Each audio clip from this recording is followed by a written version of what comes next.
स्वागत है बच्चों आज की कक्षा में। आज हम पढ़ रहे हैं छंद, है तो छंद परिचय। तो आप देखो बच्चों,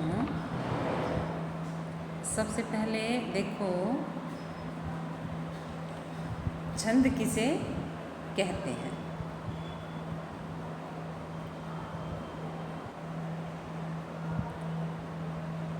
तो पद्यों में अक्षरों या मात्राओं की एक निश्चित व्यवस्था होती है। यह व्यवस्था छंद या व्रत कहलाती है।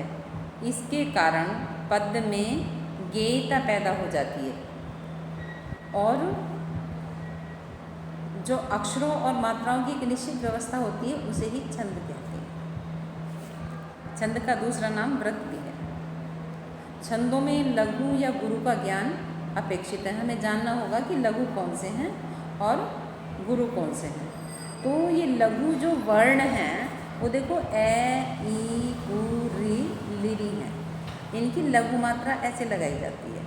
फिर है गुरु, सभी दीर्घ गुण वृद्धि स्वर अनुस्वार व विसर्ग आ, ई, उ, री, ए, ऐ, ओ, औ, अंग, ए है, ये गुरु हैं।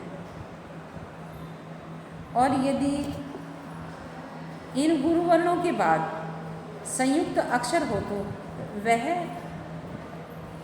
मतलब यदि अक्षर जो है वो लघु है लेकिन उसके बाद संयुक्त अक्षर आ जाए, जैसे ये गच्छति शब्द है, इसमें ग लघु है, परंतु जब चै आ गया इसके बाद में तो ये गुरु बन जाता है। लघु गुरु को मिलाकर तीन तीन गणों के 8 गण निम्न प्रकार से होते हैं।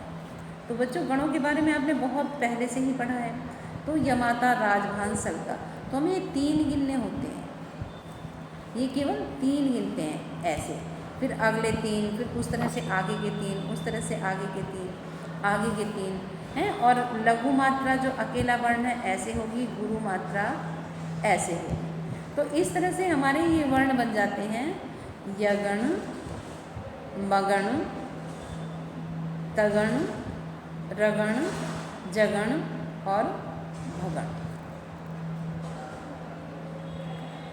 इसके अलावा नगण और सगण, ये और हमारे गण होते हैं। तो इन गणों के आधार पर हमारा पूरा छंद परिवार टिका होता है। तो छंद 2 प्रकार के होते हैं, एक तो वैदिक छंद, लौकिक छंद। वैदिक वाङ्मय में जो छंद प्रयुक्त हुए हैं उन्हें वैदिक छंद कहते हैं, तथा लौकिक साहित्य में जो छंद प्रयुक्त हुए हैं उन्हें लौकिक छंद कहते हैं।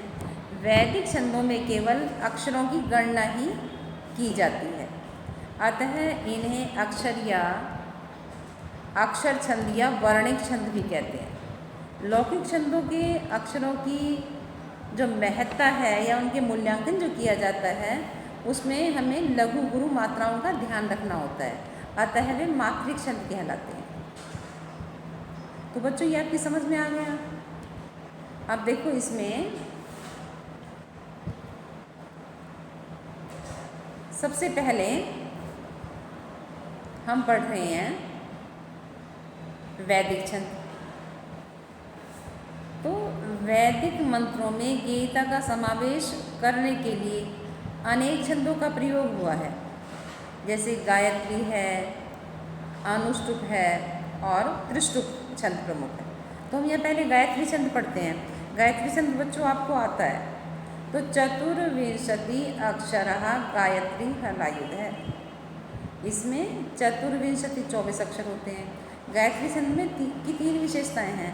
इसमें एक तो 3 चरण होंगे, 24 अक्षर होंगे देखिए, और प्रत्येक चरण में कुल 8 अक्षर होते हैं और 8 अक्षरों का समृत होता है। समृत का मतलब यदि 3 चरण हैं, प्रत्येक चरण में समान मात्राएं, इसमें भी 8 हैं और इसमें भी 8 हैं और इसमें भी 8 मात्राएं हैं। जब आप गिनेंगे तो देखो इसमें काउंटिंग भी की गई है, ये 8 मात्राएं हैं। पावका न सरस्वती, बाजे भिरवा जीनीवती, यज्ञम वस्तु धिया वसु। तो बच्चों ये आपकी समझ में आ गया।